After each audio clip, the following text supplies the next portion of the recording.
as I was aggressively informed by my girlfriend's father when I turned up to meet him in a t-shirt that ironically read "World's Greatest Love Machine," first impressions count. In fact, you can likely mask over an entire lifetime of mediocrity if you just get off on the right foot. The beauty of football, of course, is that the right foot can literally be your right foot, and using it to make some vital contributions to your team's fortunes before those in the stands even fully know your name can see you idolised for years to come. I'm Adam Cleary, this is 442, and these are the 10 greatest debuts in football history. Number 10, Ronaldo, Real Madrid 2002. 61 seconds, that's all it took for Ronaldo to get off the mark in the white of Real Madrid. If you started listening to Frank Sinatra's My Way when he comes on to replace Javier Portillo in the 64th minute, the big man's not even had regrets, and a few of them by the time Ronaldo's lashed the ball past the Alaves goalkeeper. Not content there though, he later gleefully receives a pass from Steve McManaman of all people for a second, Maka hilariously asking for the ball back after playing him in, before then missing a fairly easy chance to notch a hat-trick. A miss, by the way, he has always asserted was deliberate so as to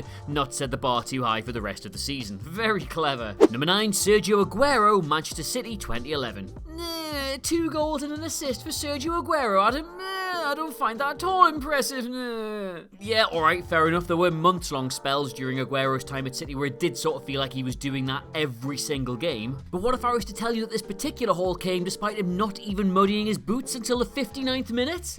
Yes, pretty good. In a dazzling half-hour cameo, he arrived on the end of a Micah Richards cross for a tap-in, played a blind head-height back pass for David Silva to score, and then just leathered one in from fully 30 yards. Number 8, Alan Shearer, Southampton 1988. A handy reminder to anyone who needs it that football wasn't invented in 1992 here, as the Premier League's record goal scorer was already banging them in 4 years before it even launched. Making his way through Southampton's academy, the Saints saw enough talent in a rosy-cheeked 17-year-old Alan Shearer to give him a full debut against high-flying Arsenal, themselves some 8 games unbeaten. What followed were 3 goals that absolutely scream late 80s British football and come from a combined distance of about 5 very muddy yards. This did also make him the youngest ever scorer of a hat-trick in the English top flight, and that is a record that, much like his statue outside St James's Park, will likely be standing for a very long time. Number 7, Zinedine Zidane, France 1994.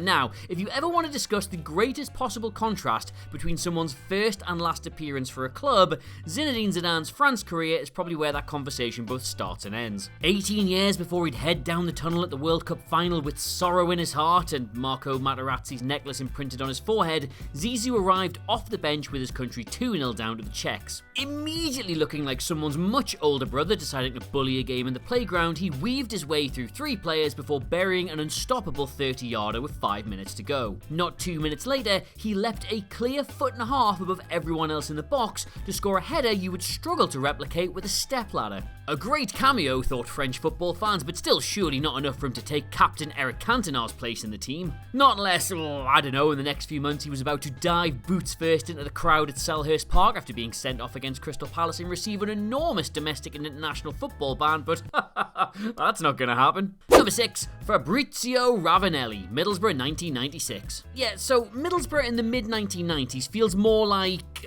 a fever dream than it does actual footballing history. Returning them to the Premier League, Brian Robson decided that the best approach was to bring in some of the most creative, expressive players in world football to a part of the country famous for drowning a chicken cutlet in cheese sauce and 80% of its buildings being made out of corrugated metal. And apologies to any Middlesbrough fans who might take issue with that. I personally really like Parma, but I'm also crucially not scoring double figures in Serie A and getting modelling contracts off Dior. And the crazy thing is, this policy did actually work.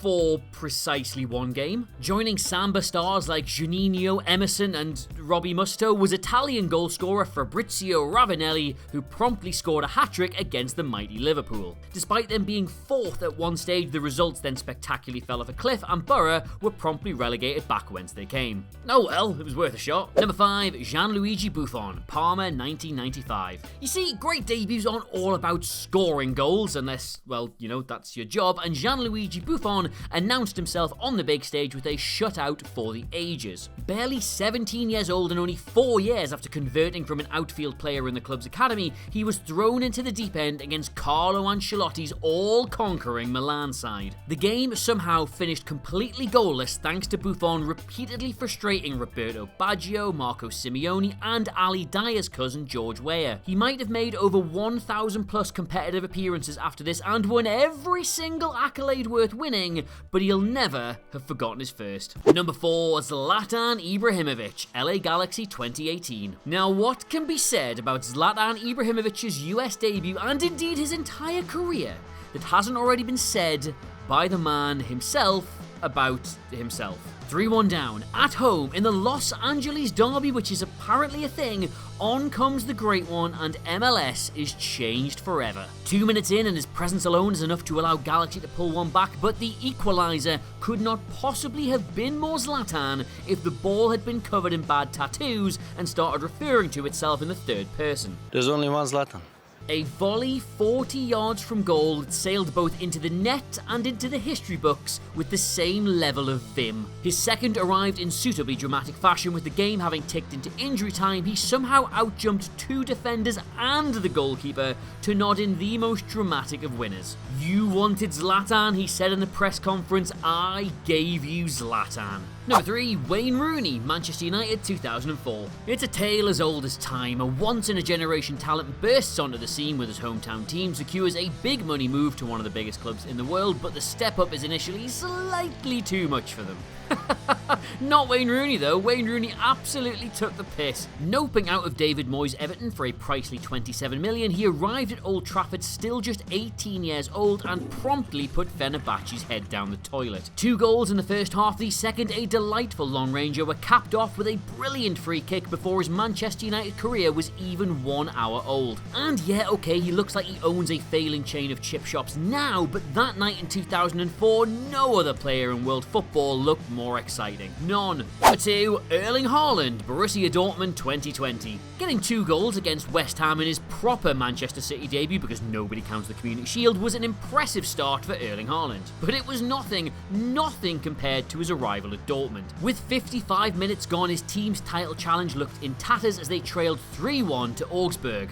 They threw Haaland on, and within 3 minutes he'd halved the deficit with a great strike from a narrow angle. 11 minutes after that, and following an equaliser from Jadon Sancho, he raced through with Thorgan Hazard for a neat tap-in. 9 minutes after that, he burst clear of the defence, doing that big, weird, gangly "look at me, I'm Erling Haaland, I'm a superhuman freak" run, and the turnaround was complete at 5-3. Or to, put that another way, in Erling Haaland's first 20 minutes of German football, he scored a hat-trick with his first 3 shots and only his first 10 touches. He's an alien. He's not normal. Number 1, Alvaro Recoba, Inter Milan 1997. Now, if a time traveller, and just go with me on this, if a time traveller had appeared in the Inter Milan dressing room ahead of this game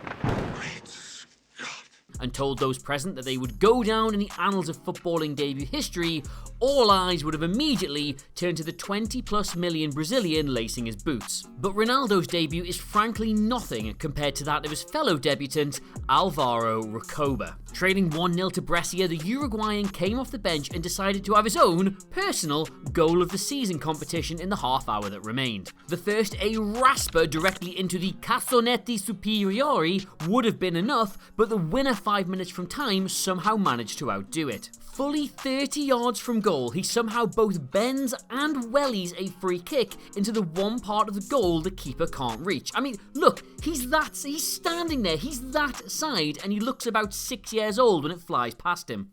And that's it, that's the video. Thank you so very much for watching and making it all the way till the end. Somebody's keen. While you're here, please do consider subscribing to the 442 YouTube channel. We've got loads of awesome football content dropping all through the week, as well as an amazing library of documentaries, player interviews and performance guides as well. Until next time though, thank you once again for watching. I do hope you enjoyed yourself, and I'll see you soon. Goodbye.